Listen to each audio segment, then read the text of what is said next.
There's a hadith which is mentioned in Sunan Nisai, in the book of fasting, hadith number 2223, where a companion of the Prophet, Abu Umama, may Allah be pleased with him, he comes to the Prophet and he asks him that, tell me which deed that I can do which will be accepted by Allah, which is very dear to Allah subhanahu wa ta'ala.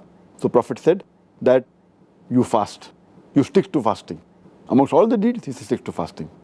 And that is the reason in another hadith of Sahih Muslim, volume number 2, in the book of fasting, hadith number 2567, the beloved Prophet ﷺ said that Allah says, all the deeds of the son of Adam are for himself, and every deed that he does, he gets a reward 10 times or up to 700 times. But fasting is for me, and I will give him the reward, because he leaves his food, drink and desires for me.